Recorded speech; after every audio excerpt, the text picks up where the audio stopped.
শরীফের ভিতরে বললেন, ইন্নাল্লাযীনা ইয়াখশাউনা রাব্বাহুম বিল গায়বি লাহুম মাগফিরাতুন ওয়া আজরুন কাবীর। একটু বলুন আল্লাহু আকবার, একটু মহব্বতে বলুন। আল্লাহ বললেন, আমার যে সমস্ত বান্দা বান্দি আমাকে না দেখে ভয় করবে। আল্লাহকে ভয় করতে হবে দেখে না দেখে? একটু জোরে জোরে বলা যাবে না? আযাব, আযাব, জাহান্নাম।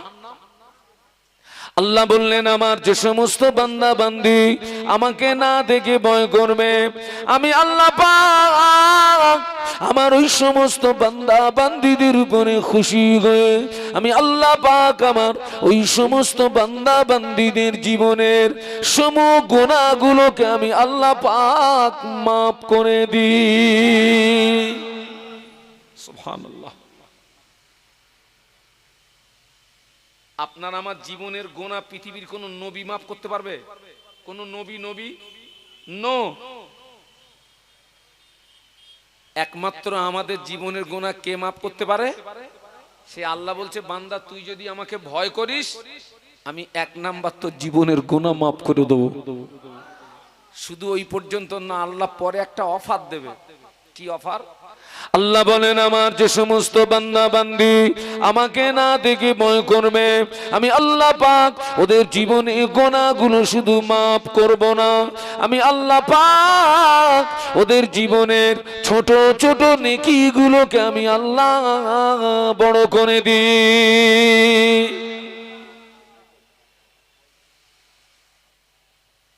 আজকের বিশ্বাস করুন, এই আল্লাহর ভয়টা কমে গেছে।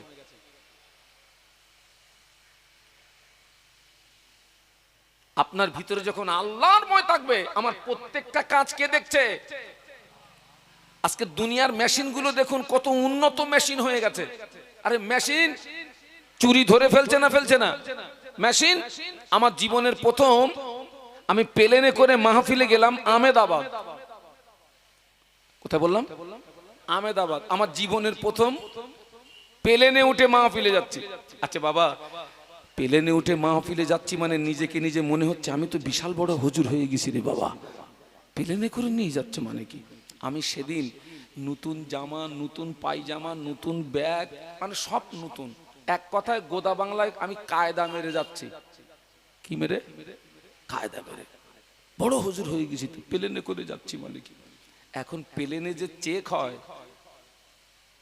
আমার 14 পুরুষ তো প্লেনে উঠেনি, আমি তো জানিও নি। এই কারা কারা প্লেনে উঠেছেন একটু হাত তোলেন তো। প্লেনে উঠেছেন কারা? আয়েশা উঠেছে। আল্লাহু আকবার। প্লেনে ওঠার আগে এয়ারপোর্টের ভিতরে এক জায়গায় দাঁড় করিয়ে দিয়ে দুটো হাত এরকম করতে হবে। আর ছেলেরা যে ব্যাডমিন্টন খেলে ওইরকম একটা মেশিন আছে, একদম পার পাতা থেকে নিয়ে মাথার তালু পর্যন্ত, শুধু তাই না দুই ঠ্যাঙের মাঝখানেও চালাচ্ছে। তাই বললাম আল্লাহ, পরীক্ষা হয় তাই কিরকম পরীক্ষায়? তো ঠিক আছে, আমাকে টেস্ট করলো, অসুবিধা নেই, আমাকে ছেড়ে দিল, আমার ব্যাগটা ধরে ফেললো। बैग ए लगेज किसका है? लगेज किसका है? मेरा है। इसके अंदर क्या है? एक कपड़ा वगैरह है, थोड़ा सा पीने का पानी है। निकलो, बार करो सब। আমি সব বার করলাম। আবার সেই ব্যাগ যখন মেশিনের ভিতরে দিচ্ছে, মেশিন বলে দিচ্ছে ওর ভিতরে এমন একটা কিছু আছে যেটা প্লেনে অ্যালাউ নেই। আমি সব বার করেছি, আর তো কিছু পাচ্ছি না। আচ্ছা ভাই, ভয় লাগবে না? আমার তখন মাথায় উঠে গেছে, সেই বিপদে মুসিবতে পড়লে যত দোয়া দরুদ আছে সে দোয়া দরুদও শেষ। তখন অটোমেটিক আমার কাজ শুরু হয়ে গেছে। আমি বলি আল্লাহ, আমার ওয়াজ করার দরকার নেই, ফিরে বাড়ি যাই। তালাশ করে দেখি, চিরুনি তল্লাশি করে দেখি, ওই ব্যাগের একটা গোপন জায়গাতে হাফ একটা বেলেট ঢুকে আছে। কি আছে? বেলেট। মেশিন বলে দিচ্ছে, দুনিয়ার মেশিনের যদি এই পাওয়ার হয়, আল্লাহর সিসি ক্যামেরার পাওয়ার এর চেয়ে কম না বেশি? আমাদের প্রত্যেকটা মানুষের দুই কাঁধে দুটো ফেরেশতা আছে। কি নাম বলুন তো? না, আসলে ওনাদের নাম কেরামান কাতেবিন নয়। কেরামান মানে সম্মানীয়, কাতেবিন মানে লেখক। একত্রে মানে দাঁড়ায় সম্মানীয় লেখক দ্বয়। সম্মানীয় আমাদের সব কাজগুলো কি করছে? লিখছে, প্রত্যেকটা আমল লিখছে। আল্লাহ পাক কেন্দ্র সরকার যেমন বর্ডারে কেন্দ্র বাহিনী দিয়ে রেখেছে, বিএসএফ, বর্ডার সিকিউরিটি ফোর্স, আমার আল্লাহ পাক ওই রকম দুজন ফেরেশতা নিযুক্ত করে রেখেছেন আমাদের কাছে। জীবনের টোটাল আমলগুলো তারা কি করবে? ফাঁকি দেওয়া যাবে না। আমি বলতে চাচ্ছি, আল্লাহর ভয় যখন আপনার ভিতরে আসবে, আল্লাহর ভয়টা এমনই ভয়, ওই যে মৌমাছির ভিতরে একটা মাছি আছে যার নাম হচ্ছে রানী মাছি। কি মাছি? একটু জোরে জোরে বলুন না। রানী মাছি। এই রানী মাছি যেখানে যায় দলবল সব সেখানে যায় না? যায় না? আল্লাহর ভয় যখন আপনার ভিতরে চলে আসবে, কবরের ভয়টা আপনার ভিতরে চলে আসবে, হাসরের ভয়টা আপনার ভিতরে চলে আসবে, মিজানের ভয়টা চলে আসবে, সিরাতের ভয়টা চলে আসবে, আপনি তখন প্রকৃতপক্ষে মানুষের মতো মানুষ হয়ে যাবে।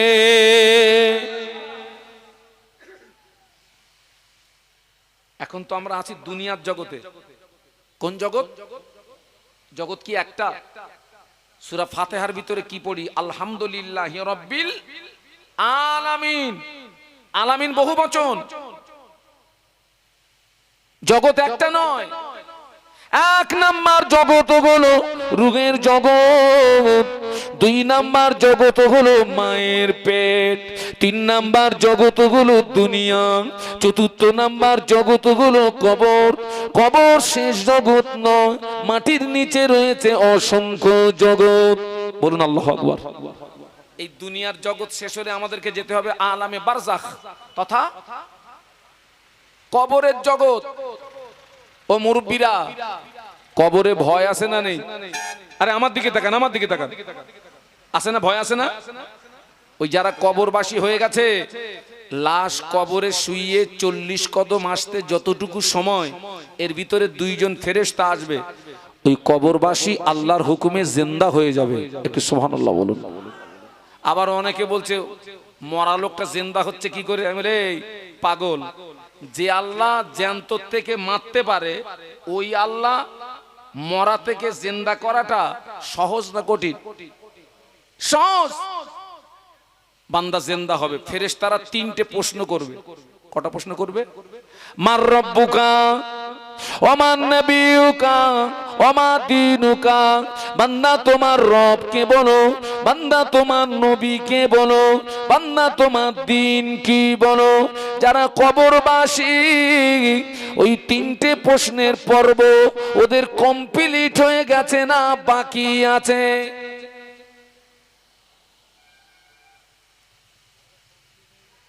কথা বললেন না কেন? মনে হচ্ছে বুঝতে পারেননি। যারা কবরে চলে গেছে, ওই তিনটে প্রশ্নের পর্ব তাদের কমপ্লিট না বাকি? কমপ্লিট হয়ে গেছে, বাকি আছে কাদের? আমাদের। জবাব দিতে পারবো তো? জায়গাটা ভয়ের আছে না নেই? ভয়ের আছে। এক নাম্বার প্রশ্ন, মার রব্বুকা, তোমার রব কে? বাবা, সেই জন্য তো নবী সাহাবীরা কবর দেখে কাঁদতেন। একটু সুবহানাল্লাহ বলুন। নবী সাহাবীরা কবর দেখে কি করতেন? কাঁদতেন। আর আমরা কি করি? আজ জানাজা হয়ে গেছে, লাশ তখন কবরে নামানো হচ্ছে, আল্লাহু আকবার, আমরা ওই কবরস্থানের পাশে দাঁড়িয়ে দুনিয়াবি গল্প গুজব হাসি ঠাট্টায় আমরা মত্ত হই না? হই না? তাহলে আমাদের ভিতরে কতটা ভয়? নবী সাহাবী কবর দিকে কি করতেন? নবী পাকের সাহাবী উসমান গনি রাদিয়াল্লাহু তাআলা আনহু রাস্তা দিয়ে হেঁটে যেতেন, হুজুরের নজরে যদি কোনো কবর পড়তো, উসমান গনি রাদিয়াল্লাহু আনহু কবরের দিকে চেয়ে চেয়ে দেখতেন, চোখের পানি গড়িয়ে দাড়ি ভিজে গিয়ে জুব্বাটা ভিজে যেত। একটু বলুন না সুবহানাল্লাহ। এই ছেলে, এই ভুট্টাকে সরাও তো।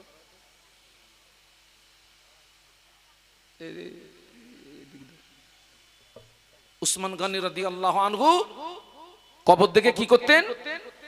কাঁদতেন। এত কান্না কাঁদতেন, চোখের পানি গড়িয়ে দাড়ি ভিজে গিয়ে জুব্বাটা ভিজে যেত। হুজুর কাঁদতে কাঁদতে এত দুর্বল হয়ে যেতেন, বেহুশ হয়ে পড়ে যেতেন। হুজুর বেহুশ হয়ে কবরস্থানের পাশে পড়ে যেতেন।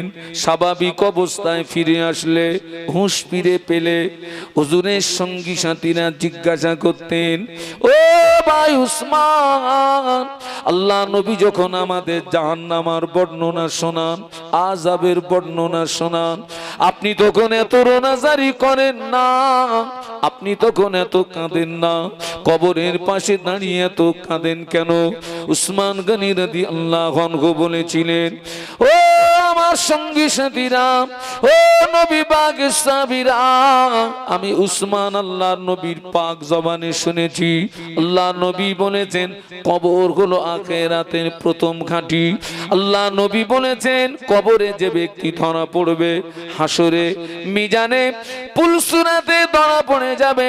কবরে যে ব্যক্তি ছাড় পাবে, হাসরে মিজানে পুলসুরাতে ছাড় পেয়ে যাবে। আমি উসমান, আমি যখন কবরের পাশে দাঁড়াই, আল্লাহ নবীর কথাটি স্মরণে পড়ে যায়, ওই সময় চোখের পানি গড়িয়ে আমার দাড়ি ভিজে গিয়ে জুব্বাটা ভিজে যায়।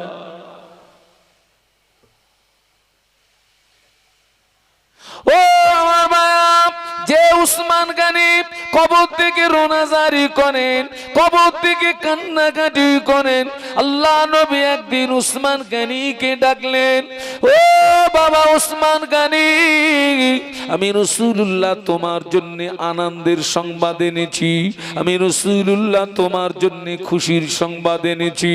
কি খুশির সংবাদ ইয়া রাসূলুল্লাহ? আল্লাহ নবী বললেন, ও বাবা উসমান, আমি আল্লাহ নবী বলছি, তুমি জান্নাতি জান্নাতি জান্নাতি।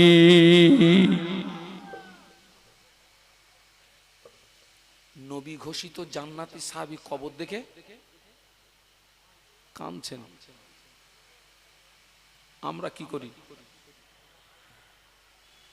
সেই জন্য আমরা প্রকৃতপক্ষে মানুষের মতো মানুষ হতে পারছি না।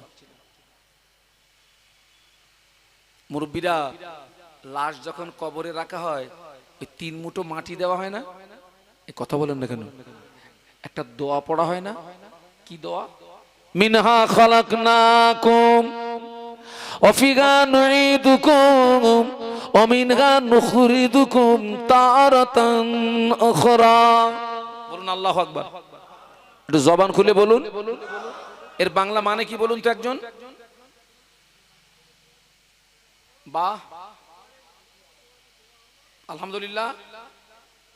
আর ওই তোলা হবে যেখানে, ওই জায়গাটার নাম কি? হাসরের ময়দান। আমি ওইটা চাচ্ছি, হাসরের ময়দান। জগৎ জগৎ, কবর বলেছি, কত জগৎ বলেছি? 4 নাম্বার। আর বলেছি কবর শেষ জগৎ নয়, ওই কবর থেকে তোলা হবে কোথায়? হাসরের ময়দান। ওটাও একটা জগৎ, হাসরের ময়দান। কিয়ামতের ময়দানে আমাদের মাথার উপরে যে সূর্য, এই সূর্যে 12টি মুখ হবে, আরো 11টা বেশি হবে। সূর্য আমাদের মাথার 1 মাইল উপরে চলে আসবে। সূর্যের তাপে জমিনটা পুড়ে লাল তামা হয়ে যাবে। তামাম হাসরবাসীর মাথার গিরো টকবক টকবক করে পুড়তে থাকবে। হাসরবাসীদের জিভটা বেরিয়ে নাভি স্থল পর্যন্ত চলে আসবে। তামাম হাসর জুড়ে একটি আওয়াজ শুনতে পাওয়া যাবে, পানি পানি পানি পানি। একটু বলুন আল্লাহু আকবার, জবান খুলে বলুন। ও আমার মায়েরা, কিয়ামতের ময়দানে আল্লাহ পাক কারো আমল নামা সামনের দিক দিয়ে ডান হাতে দেবেন, কারো আমল নামা আল্লাহ পাক পিছনের দিক দিয়ে বাম হাতে দেবে। যার আমল নামাটা বাম হাতে পিছনের দিক দিয়ে দেবে, ওই ব্যক্তিটা কপাল ফাটা, ওই ব্যক্তিটা দুর্ভাগ্যবান। কিন্তু যার আমল নামাটা সামনের দিক দিয়ে ডান হাতে দেবে, ওই ব্যক্তি ব্যক্তিটা হলো আল্লাহ পাকের মোহাব্বতের বান্দা, বলুন সুবহানাল্লাহ। ওই জায়গাটা আমাদের ভয় আছে না নাই? কোন হাতে আমল নামা পাবো এই বলা যাবে? আমরা আশা রাখছি, বিশ্বাস রাখছি, ঈমান রাখছি। বাবা যাব আমি শিয়ালদায়, যাব আমি কলকাতায়, আমি আপনাকে রাস্তা জিজ্ঞাসা করেছি, আপনি বলেছেন হুজুর এই রাস্তা দিয়ে যাবেন, 3 রাস্তার মোড় পাবেন, বাঁয়ে ঘুরবেন, আপনি কলকাতা পেয়ে যাবেন। আপনি আমাকে রাস্তা ঠিক বলেছেন না ভুল বলেছেন? যে ঠিক বলেছেন। আমি 3 রাস্তার মোড়ে গিয়ে ডাইনে মেরে দিছি, আমি কলকাতা পাচ্ছি না। তাহলে আমাকে কলকাতায় যেতে গেলে আপনি যে রাস্তা দেখিয়েছেন ওই রাস্তায় যেতে হবে তো। তাহলে ডান হাতে আমল নামা পাওয়ার আশাটা করতে গেলে ওই রাস্তায় যেতে হবে তো, কাজটা করতে হবে তো। কিন্তু আশা আমাদের ডান হাতে আমল নামা পাবো, আর চলছি কোন রাস্তায়? বাসন্তী রোড ধরে চলতেছি। কামাতে ময়দানে,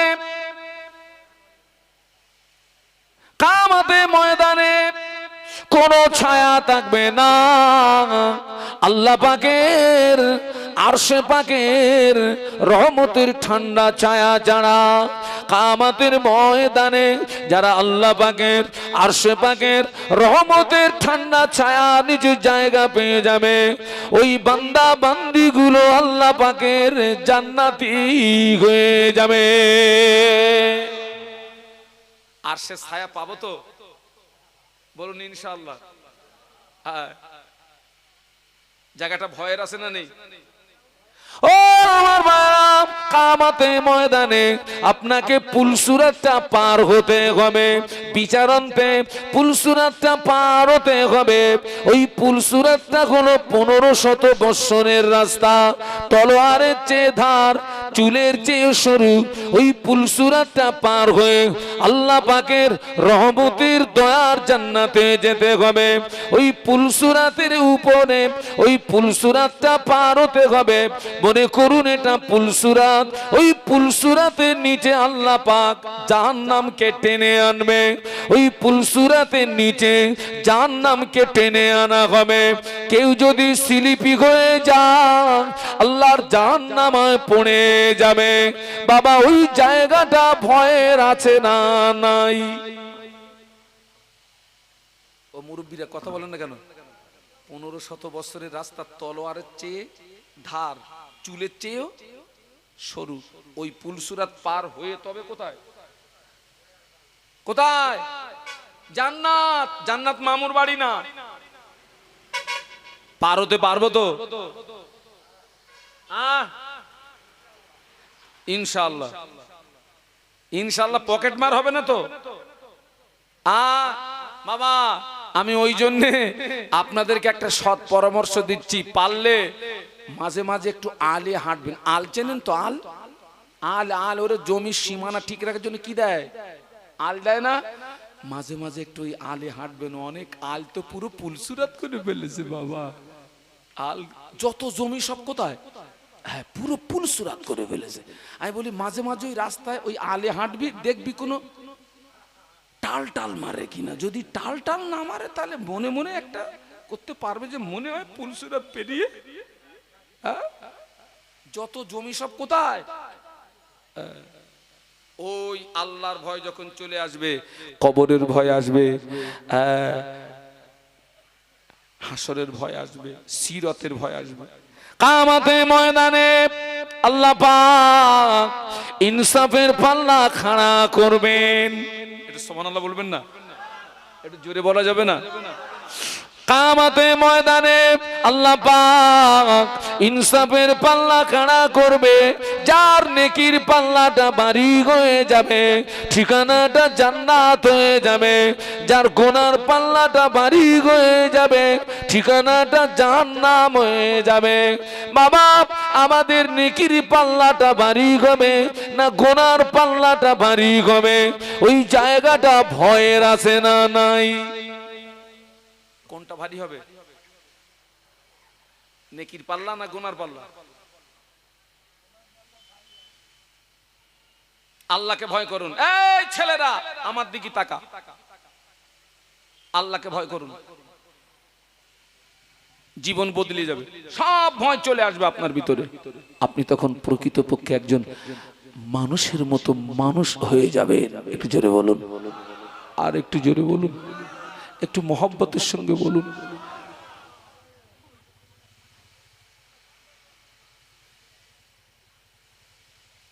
ও আমার বাপ, মুসলিম জানের দ্বিতীয় খলিফা ওমর রাদিয়াল্লাহু আনহু, যে ওমর সম্পর্কে আল্লাহ নবী বলেছিলেন আনা খাতামুন নবীন লা নবিয়্যা বাদি। আল্লাহ নবী বললেন আমি শেষ নবী, আমার পরে কেউ নবী হবে না। ওয়ালাউ কানা বা'দি নবিয়ান লাকানা ওমরুন নবিয়ান। আল্লাহ নবী বললেন আমার পরে যদি কেউ নবী হতো, ওমর নবী হতো। যে সেই ওমর আল্লাহর ভয়ে, জাহান্নামের ভয়ে, আযাবের ভয়ে, কবরের ভয়ে এত কান্না কাঁদতেন, চোখের পানি গড়ি গড়ি গড়ি গড়ি চোখের দুই কিনারায় ঘা হয়ে গেল। হুজুর কাঁদতে কাঁদতে এত দুর্বল হয়ে যেতেন, 1 সপ্তাহ 10 দিন বিছানা শয্যা হয়ে যেতেন, বিছানা থেকে উঠতে পারতেন না। স্বাভাবিক অবস্থায় ফিরে আসলে ওমর রাদিয়াল্লাহু তাআলা আনহু আল্লাহ পাকের দরবারে হাত তুলে কাঁদতেন, আল্লাহ পাক আমি ওমরকে মানুষ না বানিয়ে, ইনসান না বানিয়ে আমাকে যদি বন জঙ্গলের ঘাস কোণে পাঠাতেন, বনের পশুরা আমাকে খেয়ে ফেলতো, মরণের পরে ওমরকে হিসাব দিতে হতো না। অথচ আল্লাহর রাসূল বলেছেন রাবাইতু ওমর ইয়াসিরু ফিল জান্নাতি। আল্লাহ নবী বললেন আমি রাসূলুল্লাহ, আমি নিজে চোখে দেখেছি, আমি রাসূলুল্লাহ, আমি নিজে চোখে দেখেছি আমার সাহাবী ওমর আল্লাহ পাকের দয়ার জান্নাতের ভিতরে ঘুরছে।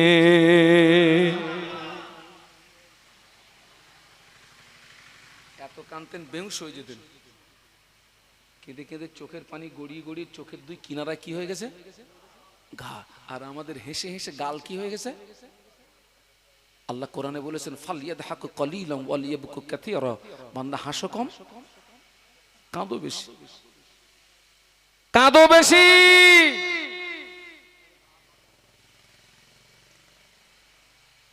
আজকে আমরা কি করছি ভাই? আপনারা তুরস্কের খবর রাখেন তো? তুরস্ক রাখেন না? খবর রাখেন না? কথা বলে না। কি হলো? ভূমিকম্প হলো, 10 তলা 20 তলা 40 তলা 50 তলা বাড়িগুলো চানাচুর হয়ে গেল। ভোরের বেলা তখন সব ঘুমিয়েছিল। ওটা আল্লাহ পাকের পক্ষ থেকে স্পষ্ট গজব বলা যায় না, যায় না, গজব বলা যায় না, যায় না। গজবটা আসে কখন?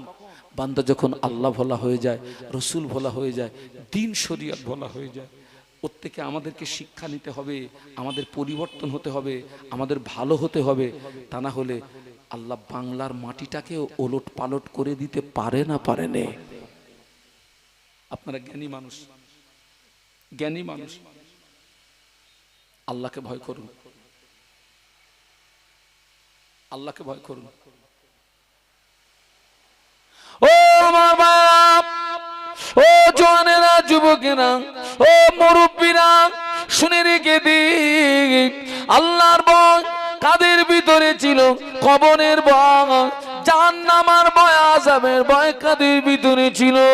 নবী আমার দিন দুনিয়ার বাদশাহ হাবিবুল্লাহ জনাবে মুহাম্মদুর রাসূলুল্লাহ সাল্লাল্লাহু আলাইহি ওয়াসাল্লামের কলিজা ছেঁড়া সাহাবী আবু বকর সিদ্দিক রাদিয়াল্লাহু আনহু, যে আবু বকর সিদ্দিক রাদিয়াল্লাহু আনহু সম্পর্কে আল্লাহ নবী বলেছিলেন ও আমার সাহাবীরা, বাবারা, तमाम পৃথিবীর জমিনে আমার যত উম্মত উম্মতি সকলার ঈমান যদি এক পাল্লা রাখা হয়, আমার আবু বকরের ঈমান যদি অপর পাল্লায় রাখা হয়, আমি আল্লাহর রাসূল বলছি আমার আবু বকরের ঈমানের পাল্লাটা ভারী হয়ে যাবে।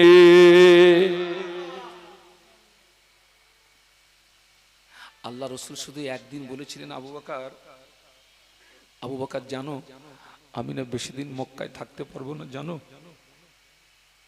আবু বকর, আমি যেদিন মক্কা থেকে মদিনাতে চলে যাব না, ওই দিন তুমি আমার সঙ্গী হবে। আবু বকর, খবরটার জন্য কতটা ভুলে যেও না আবু বকর। আবু বকর, আমি মক্কার জমিনে বেশি দিন থাকতে পারবো না বাবা। মক্কার বেঈমান বেদিন কুফারে কুরাইশদের জুলুমে অত্যাচারে আমাকে ও অচিরাত মক্কা ছেড়ে দিয়ে মদিনায় চলে যেতে হবে বাবা। ওই দিন তুমি আমার সঙ্গী হবে বাবা। আবু বকর, কথাটা যেন ভুলে যেও না। রসুল এই কথাটি বলার 6 মাস পরে নবীর হিজরত হচ্ছে। গভীর রাতে আবু বকর হুজুরের ঘরের দরজায় রসুল গিয়ে আস্তে করে নক করেছেন। আবু বকর কম্পিউটারের মতো দরজা খুলে গিয়েছে। একটু জোরে বলুন। আবু বকর সিদ্দিক আল্লাহ রসুলের হাতটাকে ধরে ঘরের ভিতরে টেনে নিয়ে দরজা বন্ধ করে দিলেন। রসুল দেখছেন আবু বকর সিদ্দিক লাগেজ ব্যাগেজ নিয়ে তৈরি। আল্লাহ রসুল বলে, আবু বকর, আমি আজকের আসবো তুমি কি করে জানতে পারলে বাবা? তুমি যে তৈরি হয়ে দাঁড়িয়ে আছো।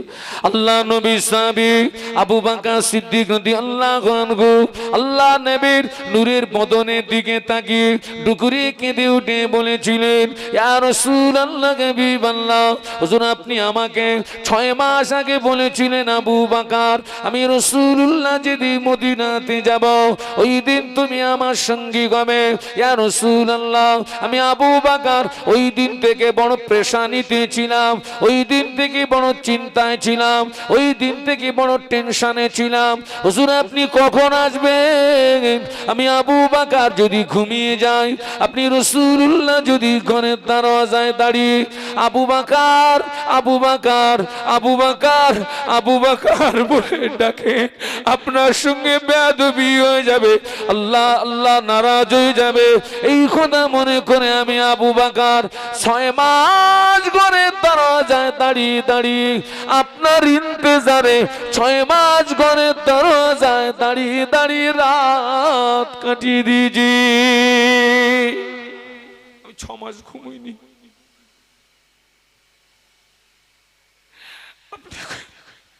কখন আসবেন? আপনি কখন আসবেন? আল্লাহ নবী খুশি হয়ে গেলেন। আল্লাহ নবী খুশি হয়ে বলেছিলেন, ও আমার সাহাবীরা, আমি রাসূলুল্লাহ জানিয়ে দিলাম তামাম পৃথিবীর জমিনে আমার যত উম্মাত উম্মতি সকলার সারা জীবনের আমল যদি এক পাল্লায় রাখা হয়, আমার আবু বকরের এক রাতের আমল যদি অপর পাল্লায় রাখা হয়, আমি আল্লাহ রসুল বলছি আমার আবু বকরের আমলের পাল্লাটা ভারী হয়ে যাবে।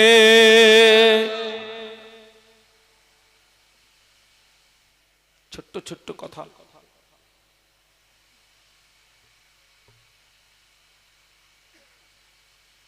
ও আমার মা, ওই আবু বকর সিদ্দিক রাদিয়াল্লাহু তাআলা আনহু গভীর রাত নিশুতি রাতে আল্লাহ পাকের দরবারে হাত তুলে রোনাজারি করতেন, আল্লাহ পাকের দরবারে হাত তুলে কান্নাকাটি করতেন। আল্লাহ পাক আমি আবু বকরকে মানুষ না বানিয়ে, আমি আবু বকরকে ইনসান না বানিয়ে আমাকে যদি বন জঙ্গলের ঘাস করে পাঠাতে, বনের পশুরা আমাকে খেয়ে ফেলতো, বনের পশুরা আমাকে বক্ষণ করে ফেলতো, মরণের পরে আবু বকরকে হিসাব দিতে হতো না। অথচ আল্লাহ নবী যে 10 জন সাহাবীকে জীবিত অবস্থায় জান্নাতি সার্টিফিকেটটা দিয়েছিলেন, ওই 10 জনের ভিতরে 1 নম্বরে ছিলেন আবু বকর সিদ্দিক।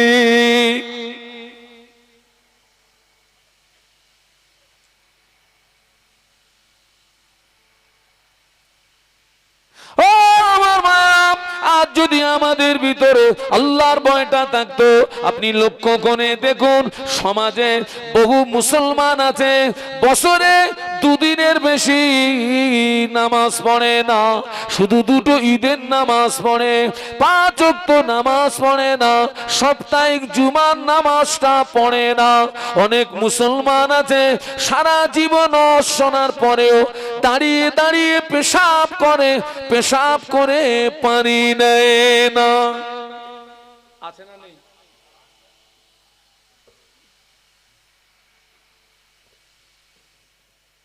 এখনো মুসলমানের ছেলেরা দাঁড়িয়ে পেশাব করে, পেশাব করে পানিটা নেয় না।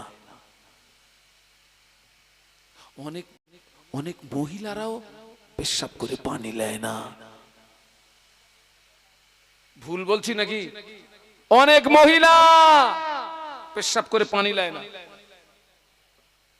অথচ কবরের আযাব সবচেয়ে বেশি হয় পেশাব থেকে না বাঁচার কারণে। আমি আপনাদেরকে বলছি, খবরদার, ইস্তিনজায় যখন যাবেন সাবধানতা অবলম্বন করবেন, পেশাব যেন আপনার গায়ে না লাগে। অন্য কোথাও ইস্তিনজা করবেন, সাবধানতা অবলম্বন করবেন।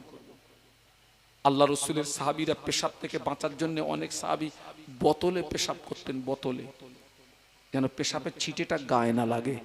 আবার অনেক সাহাবী কাঠি নিয়ে ঘুরতেন, পেশাব লাগলে কাঠির মাথা দিয়ে জমিনটাকে খুঁড়ে গর্ত করে নিতেন, কারণ জমিন গর্ত করে পেশাব করলে পেশাবের ছিটে গায়ে লাগার ভয় থাকে না।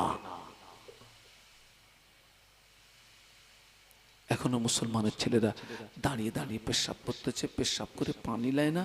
হ্যাঁ, সারা বছরে শুধু দুটো ঈদের নামাজ পড়ে। কোন নামাজ? এই জোরে জোরে বলেন না। এই যে শবে বরাতের রাতে আপনাদের এলাকায় মসজিদে সব আলহামদুলিল্লাহ ভিড় হয়েছিল তো, নাকি ভিড় হয়নি? হয়নি? সব নফল নামাজ পড়েছে তো আলহামদুলিল্লাহ। নফল পড়বেন, বেশি বেশি পড়বেন, বেশি বেশি পড়বেন। তবে একটা কথা বলে যাব, ও যুবকেরা, ও মায়েরা, বোনেরা, শবে বরাতের রাতে নামাজ, শবে বরাতের রাতের নামাজ, ওই নামাজটা হলো নফল নামাজ। ওই শবে বরাতের ওই নফল নামাজ যদি না পড়ো, আল্লাহ তোমায় জাহান্নামে দেবে না। শবে বরাতের রাতের নফল নামাজ যদি না পড়ো, আল্লাহ তোমায় জাহান্নামে দেবে না। 5 ওয়াক্ত ফরজ নামাজটা যদি না পড়ো, তুমি যদি রমজান শরীফের ফরজ রোজাটা যদি না রাখো, বিনা তওবায় যদি মারা যাও, আল্লাহর জাহান্নামের আগুন তোমায় ছাড়বে না। আমার কথা বুঝতে পেরেছেন নাকি? আবার যেন কালকে বলেন না যে বসিরহাট থেকে সান্দনা এসে বলে গেছে যে শবে বরাতের নফল নামাজ পড়তে হবে না। তাই বলেছি আমি? তাই বলেছি? আপনি 5 ওয়াক্ত নামাজটা পড়েন, আপনি ফরজ নামাজটা পড়েন, আপনি সুন্নাত নামাজটা পড়েন, আপনি ওয়াজিব নামাজটা পড়েন, এরপরে যখন নফল নামাজটা পড়বেন আল্লাহ পাক খুশি হয়ে যায়। কিন্তু আপনি ফরজ নামাজটা পড়লেন না, সুন্নত নামাজটা পড়লেন না, ওয়াজিব নামাজটা পড়লেন না, ওই নফল নামাজটা পড়লেন, ওই নামাজে আল্লাহ পাওয়া যাবে না।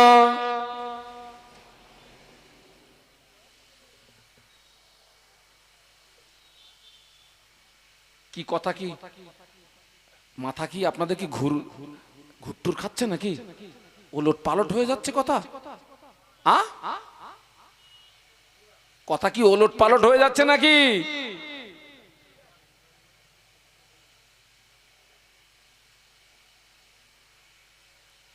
আল্লাহু আকবার।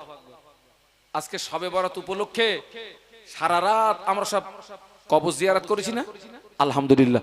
কবর জিয়ারত করবেন। কবর জিয়ারতের দুটো ফায়দা আছে, আপনার দ্বারা মৃত্যু ব্যক্তি উপকৃত হবে, আর আপনি মৃত্যু ব্যক্তিদের রুহানি দোয়ার হকদার হয়ে যাবেন। বলুন সুবহানাল্লাহ।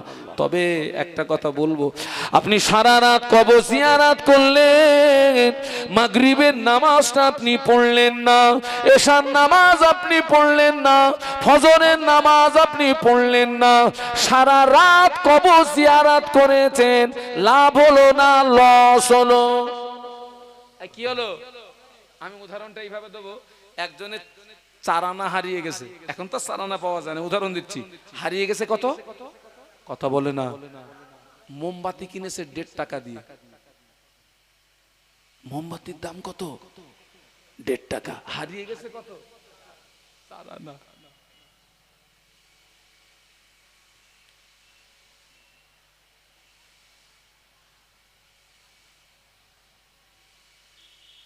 আমি উঠেই একটা কথা বলেছিলাম, পৃথিবীর ভিতরে নিকৃষ্ট জায়গা বাজার, আর উৎকৃষ্ট জায়গা কোনটা বলেছিলাম?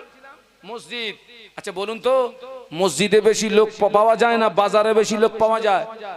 কোথায়?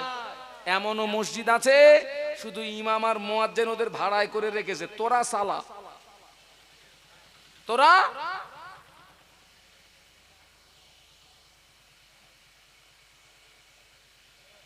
নামাজ নেই,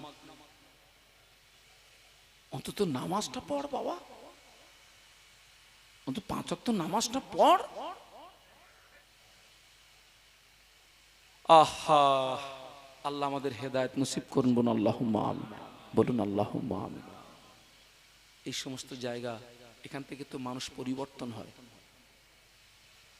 আমার আমার মুজাদ্দেদে জামানের ইসালের সব থেকে অনেক মানুষ ওয়াজ শুনে আমল করে আমল করে আমল করে সাধারণ মানুষ থেকে আল্লাহর ওলি হয়ে কবরে চলে গেছে।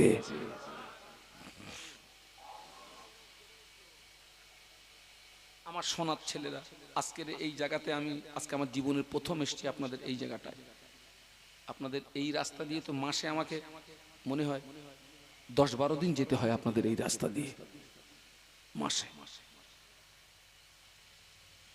আমরা একটু ভালো হই, একটু পরিবর্তন হই, একটু ভালো হই, একটু পরিবর্তন হই। মদিনার মসজিদে নববী শরীফে আজান হয়ে গেল। মদিনার মসজিদে নববী শরীফে মুয়াজ্জিন হাফসি বেলাল আজান দিয়েছেন। হাফসি বেলালের আজানের আওয়াজ আল্লাহ পাকের আরশ মুআল্লাতে পৌঁছে যেত। জোরে বলতে পারলেন না?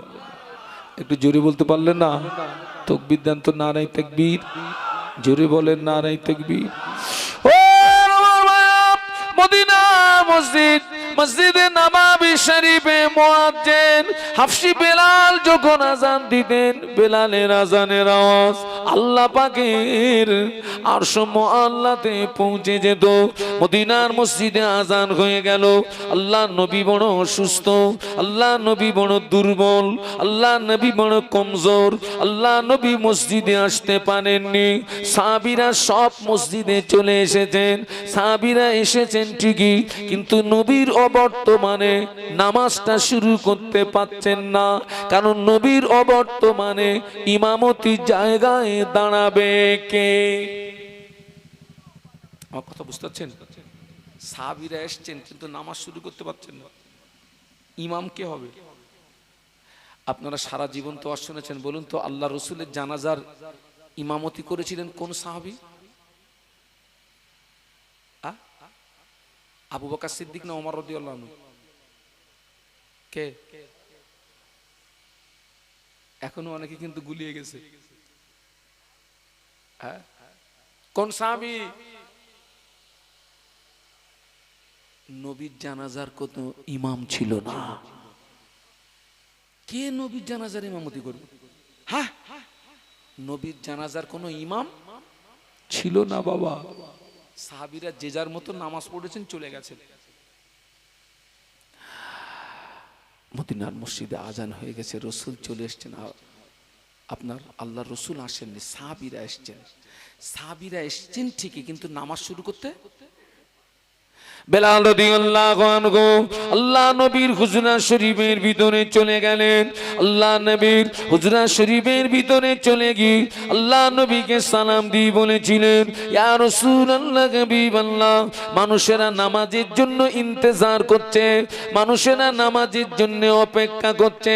আল্লাহ নবী বললেন, ও বাবা বেলাল, চলে যাও, মুর আবা বাকরিন ফালিউসাল্লি বিন নাস, আমার আবু বকরকে কি বলো, আমার আবু বকর যেন মানুষের নামাজটাকে পড়িয়ে দেয়। আমি অসুস্থ আছি বাবা, আমি অসুস্থ বাবা। বেলাল, আমি অসুস্থ, আমি যেতে পারবো না। যাও না, আমার আবু বকরকে গিয়ে বলো না, নামাজটা পড়িয়ে দিতে বলো না। আল্লাহ রসুল যেই আবু বকর হুজুরের নামটা প্রস্তাব করেছেন, আম্মা আয়েশা কথাটা শুনতে পেয়েছেন। আম্মা আয়েশা হলেন রসুলের ছোট স্ত্রী, আমাদের ছোট আম্মাজি, আবু বকর হুজুরের মেয়ে গো, আবু বকর হুজুরের মেয়ে। আমাদের আম্মা জান আয়েশা সিদ্দিকা রাদিয়াল্লাহু তাআলা আনহা আল্লাহ নবীর নূরের বদনের দিকে চেয়ে বলেছিলেন, ইয়া রাসূলুল্লাহ হাবিবাল্লাহ, আমার আব্বাকে ইমামতির জায়গায় দাঁড় করাবেন না। আমার আব্বা জান নরম দিলের মানুষ, আমার আব্বাকে ইমামতির জায়গায় দাঁড় করালে আমার আব্বা আপনাকে না পেয়ে কেঁদে ফেলবে, আমার আব্বা আপনাকে না পেয়ে রোনাজারি করবে। এই দায়িত্বটা আপনার অন্য কোন সাহসী সাহাবীকে দিন।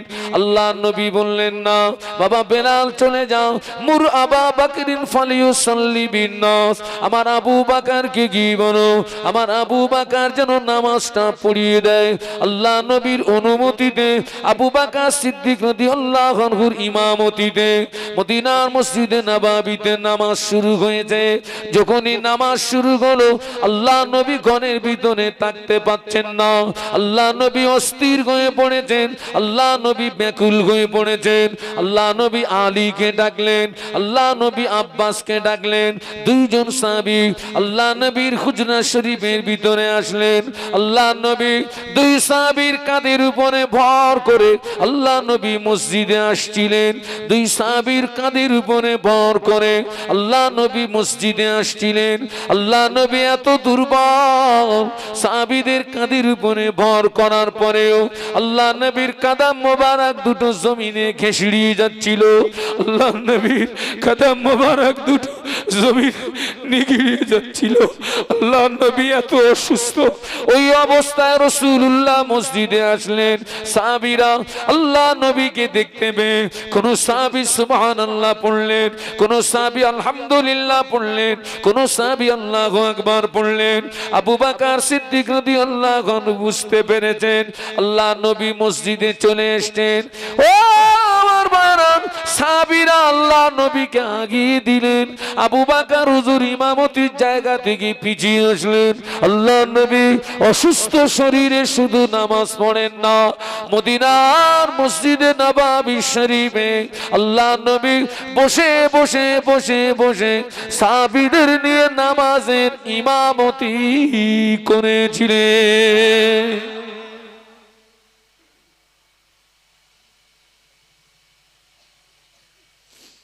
আর আজকের আমাদের ছেলেরা সপ্তাহে একটা দিন তাও মসজিদে আসলিনি, কপাল ফাটা, কপাল ফাটা। সপ্তাহে একটা দিনে তুই আসলি না।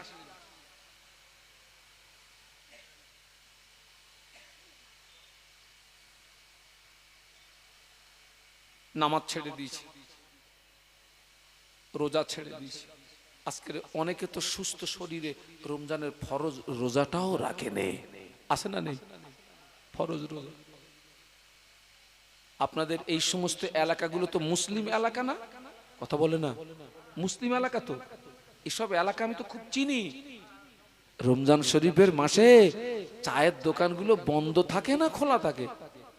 কারা খায়? অমুসলিমরা এসে খেয়ে যায়। আল্লাহ পাকের দরবারে কি মুখটা দেখাবে? কি মুখটা দেখাবে?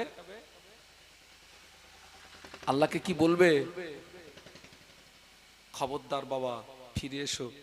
আমি তোমাদের ভাই মোহাম্মদ শাহানুর আলম, বসিরহাটের সংলগ্ন বিরামনগর থেকে এসেছি। আমি আল্লামা হুজুরের বাড়ির পাশের মানুষ গো। আমার আল্লামা হুজুরের বাড়ি থেকে আমার বাড়ির দূরত্ব 5 কিলোমিটার। আমার সোনার ছেলে, তোমরা সব ফিরে এসো, ফিরে এসো। আজকে ছেলেরা আমাদেরকে কত ভালোবাসে, ছেলেরা আমাদেরকে কত মহব্বত করে, আমাদেরকে কত কিছু খেতে দেয়, আবার আমাদেরকে হাত ভরে নজরানা দেয়। তোরা আমাদেরকে এতটা উপকার করলি, আমরা কি পারবো না? ইবলিস তোদেরকে হাত ধরে জাহান্নামের দিকে টেনে নিয়ে যাচ্ছে, আমরা কি পারবো না অন্তত ওই ইবলিসের হাত থেকে তোকে ছিনিয়ে নিয়ে জান্নাতের রাস্তাটা দেখাতে পারবো না? তুই আমার জন্য এত কিছু করলি। আজকের আমাকে তো কম বেশি প্রত্যেকটা রাতে আমাকে 2টো করে মাহফিল করতে হয়। যখন অনেক দূরে চলে যাই তখন একটার বেশি নিই না। মালদা, আপনার মুর্শিদাবাদ, একটার বেশি মাহফিল নিই না। গত রাত্রে দুটো মাহফিল করলাম, একটা করলাম হুগলিতে, একটা করলাম হাওড়া জেলা মুন্সিরহাট। বাড়ি এসছি 5টা বেজে গেছে। আবার আজকের আল্লাহ হায়াতে দেখলে বাড়ি ঢুকতে আমার ওরকম 5টা সাড়ে 5টা বেজে যাবে। গেছি জলসায় গিয়েছি, হুজুর কি খাবেন হুজুর? একটু রুটি খান হুজুর, একটু গোশত খান আপনার জন্যে, হ্যাঁ হুজুর দেশি মুরগি রান্না করেছি হুজুর একটু খান। আমি বাবা আমি কিছু খাবো না বাবা। হুজুর 1 কাপ চা খান। বাবা আমি খাবো না বাবা, আমাকে 1 গ্লাস পানি দেন। আমি সারা রাত খাই না, বাড়ির থেকে খেয়ে বার হই, আল্লাহ হায়াতে রাখলে বাড়ি গিয়ে খাই। জলসা বাড়িতে খুব বেশি খিদে লাগলে একটু চা খাই, একটু মুড়ি খাই।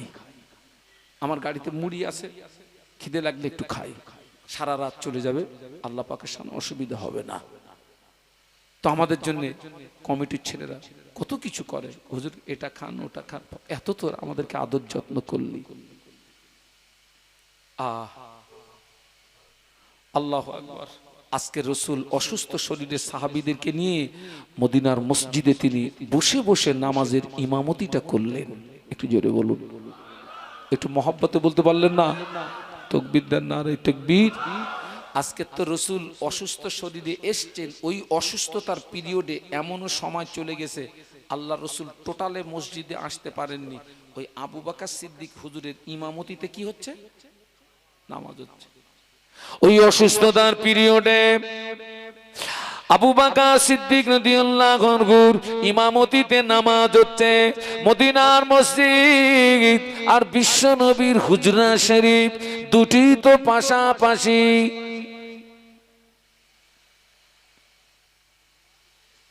আপনি খুব বেশি ব্যবধান বলতে পারেন একটা বেড়া, একটা পর্দা, একদিকে মসজিদ আর একদিকে রসুলের বলুন হুজরা শরীফ। মদিনার মসজিদে নববী শরীফে আবু বকর সিদ্দিক রাদিয়াল্লাহু তাআলা আনহুর ইমামতিতে যখনই নামাজ শুরু হয়ে গেল, আল্লাহর নবী এত অসুস্থ, মাথা উঁচু করার ক্ষমতা নাই। আম্মা জান আয়েশা সিদ্দিকা রাদিয়াল্লাহু তাআলা আনহাকে লক্ষ্য করে বললেন, ও আমার আয়েশা, আমার মাথাটাকে একটু উঁচু করে ধরো। ও আমার আয়েশা, আমার মাথাটাকে একটু উঁচু করে ধরো। আম্মা জান আয়েশা সিদ্দিকা রাদিয়াল্লাহু তাআলা আনহা আল্লাহ নবীর মাথাটাকে উঁচু করে ধরেছেন। আল্লাহ নবী বললেন, আয়েশা ঘরের পর্দাটাকে একটু সরিয়ে দাও। আম্মা জান ঘরের পর্দাটাকে সরিয়ে দিয়েছেন। আল্লাহ রাসূল সাহাবীদের নামাজের দিকে তাকিয়ে আল্লাহ নবীর নূরের চোখ দিয়ে দাদা দাদা দাদার করে পানি গড়িয়ে যায়। আম্মা জান আয়েশা সিদ্দিকা রাদিয়াল্লাহু তাআলা আনহা বলেছিলেন, ইয়া রাসূলুল্লাহ হাবিবাল্লাহ মা ইউবকিকা, কোন দুঃখে আপনি কাঁদছেন, কোন কষ্টে আপনি কাঁদছেন? আল্লাহ নবী বললেন, ও আমার আয়েশা, আজকের এই কান্নাটা আমার দুঃখের কান্না নয়, আজকের এই কান্নাটা আমার বেদনার কান্না নয়। এই নামাজকে প্রতিষ্ঠিত করতে গিয়ে মক্কার কাফেররা আমার মাথায় পচা উটের বুড়ি চাপি ওরা আমাকে মারার চেষ্টা করেছিল। এই নামাজকে প্রতিষ্ঠিত করতে গিয়ে মক্কার কাফেররা আমার গলায় দড়ির ফাঁসি পরিয়ে ওরা আমাকে টানাটানি করেছিল। এই নামাজকে প্রতিষ্ঠিত করতে গিয়ে তায়েফের মাটিতে আমাকে অনেক রক্ত দিতে হয়েছিল। এই নামাজকে প্রতিষ্ঠিত করতে গিয়ে আমাকে উহুদের ময়দানে আমার দান্দান শহীদ হলো। ও আমার আয়েশা, আমি রাসূলুল্লাহকে নিয়ে মসজিদে নাই, আমার সাহাবীরা যেভাবে জামাতে নামাজ আদায় করছে ভবিষ্যতের একটা ছবি আমার সামনে ফুটে উঠেছে। আমি রাসূলুল্লাহ একদিন পৃথিবীর জমিনে থাকবো না, আমার উম্মতের এইভাবে নামাজ আদায় করবে। আমার সাহাবী সাহাবীরা এইভাবে নামাজ আদায় করবে, ওই আনন্দে আমার চোখের পানি গড়িয়ে যায়। ও আমার আয়েশা, আজকের এই কান্নাটা আমার দুঃখের কান্না নয়, আজকের এই কান্নাটা আমার বেদনার কান্না নয়, আজকের এই কান্নাটা হলো আমার আনন্দেরই কান্না।